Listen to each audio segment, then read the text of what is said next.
Yoon's party. Wow, I forgot how amazing the white spires were. I haven't been here since I came to Madara. Remy could barely find the words as she stared up into the sky, following a dozen different sharp stone lines. They seemed to be made of white granite, placed not according to geometry, but to arcane patterns. You get used to it, Zeke grunted, already smoking. It's not all that great, really. The guards are the worst. Damn portal to Earth means we've got more than almost anywhere else. The place is meant to keep you in just as much as out. The grounds were elegant, white granite surrounded with carefully groomed gardens. Remy could smell the flowers, even if most had closed against the chill. And Yoon's throwing a party here? Nightingale seemed angrier than she had been at the graduation party. In the same place that holds the portal? There was a little reverence in her voice at the last word. Each of them had used that portal, and all of them understood its value. No portal, no kingdom. Yeah, but this place is way bigger than it looks. It's not like he's having the party where the portal is. He gestured down at the ground with a cigarette. The portal would be impossible for us to get anywhere near. Yoon holds his party near the white vaults of Alinea. They say that they go deeper than the spires go high. I don't think anybody knows exactly how far. He stopped for a moment, then grinned. Can you hear the music? Yoon always hires the most popular acts. Remy could hear it, steady bass so loud it came through her feet, accompanied with flashing lights from up ahead. They turned a corner and were suddenly face to face with a pair of surly-looking men on either side of a door. Zeke! They sprang into action, flinging the door open. Lady Nightingale, a pleasure, the guard said as they passed. So, they just let us in? Rook wondered aloud. Lights flashed, music blared, and dancing bodies filled the air with sweat. Where the arson graduation party had tables and a 3-course meal, Yoon had a full-service bar and whole tables packed with drinks. The place resembled a nightclub from Earth more than a formal dinner party in a fantasy world. Nightingale approached the bar and downed a shot of something colorful and glowing. Remy resisted the urge to do the same. If Nightingale reacted to bad news the way some of Remy's Earth friends had, she would probably be grateful for a sober friend in a few hours. The party was every bit as awesome as Zeke had led him to believe. The music was a refreshing throwback to the music from Earth, loud and abrasive. It provided a break from the choral and classical pieces some students had practiced in the Institute, and none of the dancing would have been okay at any school dance she had ever attended. Remy was startled out of her musing by a hand on her shoulder. She jerked away defensively, but it was only Nightingale grinning down at her with glowing blue teeth. Zeke just got word. We're wanted upstairs. Nightingale set her glowing cup on the table, the rest of the liquid sloshing out of it. Smells like more politics. No big deal, Remy replied. Whatever we gotta do, I'm right there with you.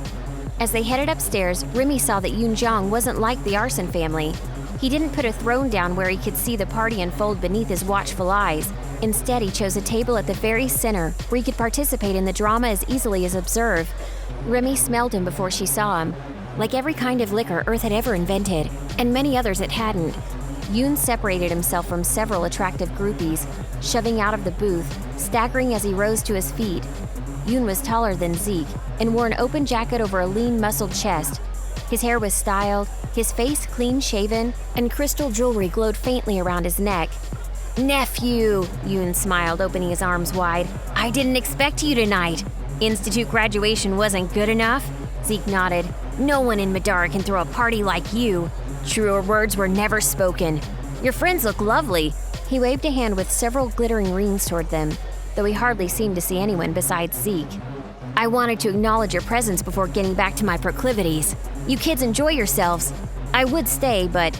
He sighed. I'm needed elsewhere. Zeke didn't say anything until Yoon had walked off, heading towards a nearby doorway. That's weird. I don't think I've ever seen Yoon care about something more than his parties. He's been trying to get me to come party with him ever since I got here. But now that we're all here? He shrugged. Remy wasn't sure where the impulse came from. She kept her voice as quiet as possible, as quiet as she could and not be completely drowned in the music anyway. I could follow him. She didn't expect anyone to agree, and quickly felt silly for speaking up. Suddenly, though, Zeke nodded. Could you do it without getting caught? If Yoon's got himself into trouble again, well, the rest of the family should know. No problem. Remy cracked her knuckles. I'll be right back. Remy vanished into the party. She slumped her shoulders and tucked her wings in as she moved with the crowd. With so many flashing lights and so many people, it wasn't hard to disappear. She made it to the open doorway and strode in as though she knew exactly where she was going. Remy had not come to Madara to a kind family as Rook had done. She hadn't even come back to well-meaning but callous-seeming nobility as Zeke and Nightingale had. Remy's father loved her all right, and had taught her what he believed were the necessary skills to survive. Sometimes that meant hiding in plain sight. Despite the security of the white vaults beneath, the halls around Yoon's party were deserted. Remy hurried after the sound of repeating footfalls as quietly as possible. She memorized the hallways as she went, making a mental note of each twist. Soon enough, the footsteps stopped. Remy stopped too, straining her ears. It took her a few seconds of concentration before she could make the voices out. "You're sure?" Yoon's voice was quiet. "Absolutely." The second speaker was female, far brusquer.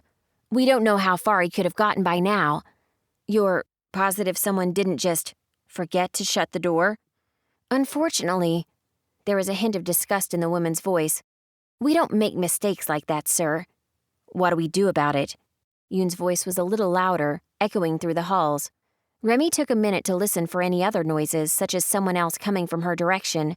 She didn't hear any yet, though. "Should we send down a patrol or something? Maybe call the demiurge up?" Yoon sounded increasingly frustrated. "No, sir. I suggest you strengthen the guard on every known exit. In the unlikely event he can find his way out, it will be into a waiting squadron of the guard." Yoon grumbled angrily. "You called me away from an important gathering to tell me that we don't have to do anything?" His voice rose again, though Remy doubted it would carry into the party. "All right, Captain. Keep on doing the job my family pays you for." The sound of footsteps resumed, much louder than before and heading her way. Remy made her way back to the party in a hurry. She found Zeke first and let him do the work of gathering everybody up. Nightingale in particular seemed a bit remiss to leave the dance floor, but eventually she caved. No sooner had she been told what they'd learned than she started to smile. "You know what this means, right?" Nightingale grinned. Rook groaned. "Please don't." Nightingale ignored him. "If there's some sort of thief down in the white vaults, that means somebody should go in after them. Somebody like us." Rook looked down with folded arms. "That sounds stupid." "You mean awesome," Nightingale laughed, nudging Rook in the ribs. He didn't react. "Admit it, you want to go down there and do some real adventuring." Rook reluctantly nodded. "I do want to go. It just seems like a knight-errant should discourage his princess from making risky moves." Nightingale rolled her eyes, turning on Zeke. "What about you? You know what's going to happen to us. When tonight's over, it might be years before our parents let us out from under their thumbs.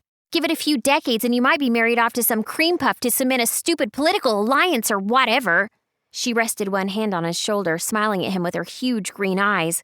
With the lights flashing all around them, they practically glowed. "You don't want that shit, Zeke. You want to live." She gestured down the hallway Remy had come from with a wild smile on her face. "Let's go catch us a thief. See the white vaults of Alinea for ourselves. Actually do something." "Sure." Zeke fished around, digging out one of the last of his cigarettes. "Sounds like fun." Nightingale opened her mouth to argue, then shut it as she realized he agreed. Then she turned to Remy. "You in?" "Obviously," Remy grinned back. "The stories of what's down there? I wonder if the rumors are true." Zeke cracked his knuckles. "All right, follow me. This place is a vault, but I think I might know a way in."